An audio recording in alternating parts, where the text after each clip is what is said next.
आज मैं आपको तुलसी माता की कहानी सुनाने जा रही हूँ।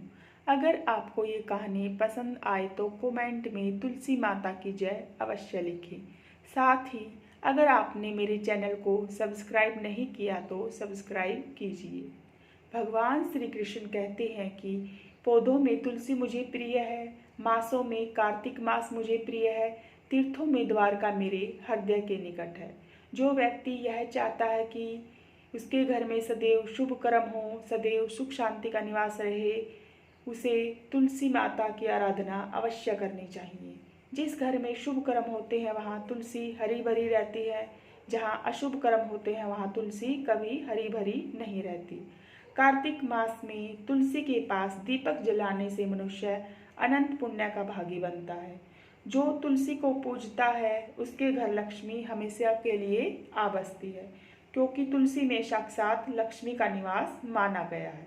पौराणिक कथा के अनुसार गुणवती नामक स्त्री ने कार्तिक मास में मंदिर के द्वार पर तुलसी की एक सुंदर वाटिका लगाई। उस पुण्य के कारण वह अगले जन्म में सत्यभामा बनी और सदैव कार्तिक मास का व्रत करने के कारण वह भगवान श्री कृष्ण की पत्नी बनी। कार्तिक माह में तुलसी पूजन से मनोवांछित फल की प्राप्ति होती है। बहुत समय पहले की बात है कि किसी गांव में एक बूढ़ी माँ रहती थी। वह बूढ़ी माँ भगवान की बहुत बड़ी भक्त थी। वह दिन रात भगवान की पूजा किया करती थी। जब से उन्होंने होश संभाला तब से वह पूजा पाठ, भजन कीर्तन, माला जाप, कार्तिक स्नान, एकादशी सब करती थी। एक बार कार्तिक का महीना आया। कार्तिक के महीने में सब औरतें तुलसी माता को सींचने जाती थी। वह बूढ़ी माता भी तुलसी को सींचने जाती थी। जब सब औरतें तुलसी माता को सींचकर वापस अपने घर चली जाती थी, परंतु बूढ़ी माँ वहीं तुलसी माता के पास बैठी रहती थी, उसको सींचती, पूजती और दीपक जलाती थी और बहुत देर तक तुलसी जी के पास ही बैठी रहती थी और तुलसी जी से प्रार्थना करती थी कि हे तुलसी माता सबकी दाता, मैं विड़ला सींचू तेरा, तो कर निस्तारा मेरा। तुलसी माता अड़वा दे लड़वा दे, तीतमपुर की धोती दे, मीठा मीठा घास दे, बैकुंठ का वास दे, चटके की चाल दे, पटके की मौत दे, चंदन का काट दे, छाला की छनकार दे, दाल भात का जीवन दे, ग्यारस की मौत दे, श्री कृष्ण का कांधा दे।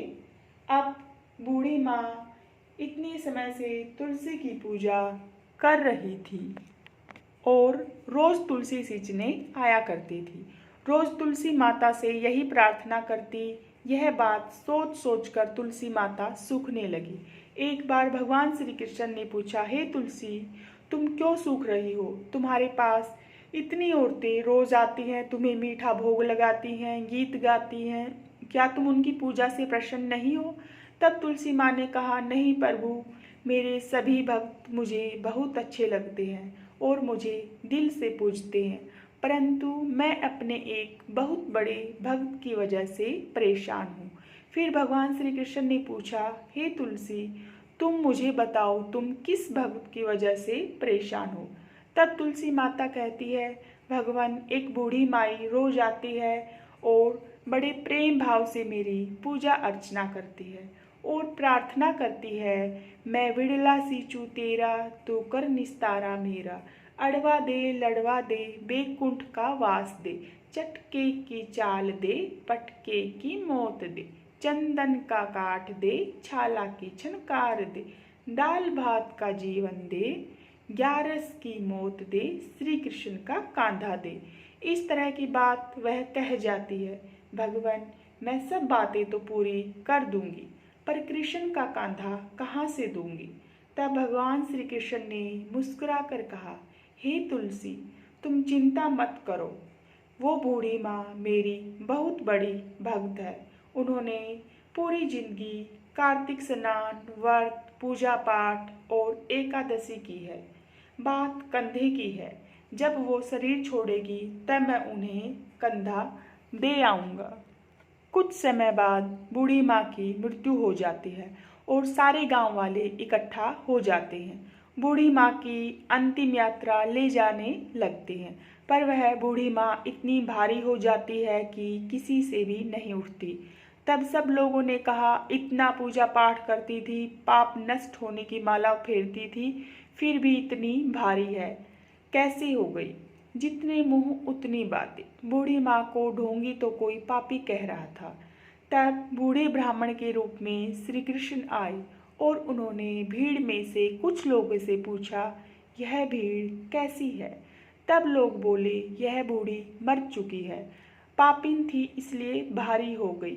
तब ब्राह्मण ने कहा, मैं मथुरा से आया हूँ, मुझे इसके कान में एक बात कहने दो, शायद उठ जाए। तब उन लोगों ने कहा, ठीक है, तुम जैसा करना चाहते हो वैसा करो। भगवान ने बूढ़ी माँ के पास जाकर कान में कहा, अपने मन की निकाल ले।